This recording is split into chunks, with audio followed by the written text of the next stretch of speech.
Patiya care ফাউন্ডেশনের প্রতিষ্ঠাতা এবং চেয়ারম্যান, পটিয়া জেনারেল হাসপাতালের সার্জারি বিশেষজ্ঞ ডাক্তার এমদাদুল হাসান। দীর্ঘ সময় যাবৎ পটিয়ার বিভিন্ন ফাউন্ডেশনের সাথে কাজ করে এবং বিভিন্ন সামাজিক কাজ করে জনসম্মুখে আসেন তিনি। সাবেক এমপি মোতাহারুল ইসলাম, মহিলা নেত্রী ছেমনারা তৈবা, ডিএম জমির সহ সকলের সাথেই ছিল তার ওঠা বসা।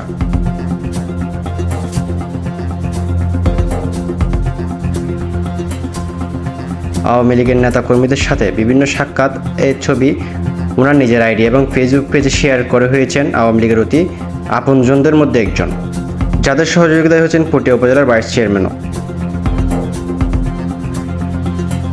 কিন্তু সরকার পতনের পর এলো অন্য এক এমদাদুল হাসান।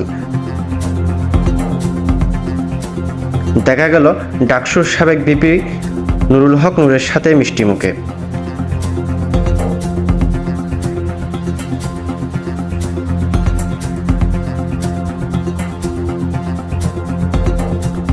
এবার কি নৌকা ছেড়ে ট্রাকে উঠে পড়লেন তিনি? তবে কি সম্পর্ক বদলে গিয়েছে চোখের পলকে? যদি এমনই হয় তাহলে এবার ট্রাক নিয়ে আবারও নির্বাচন করতে যাচ্ছেন ডাক্তার এমদাদুল হাসান। এবার আর চেয়ারম্যান নয়, সোজা সংসদ সদস্য।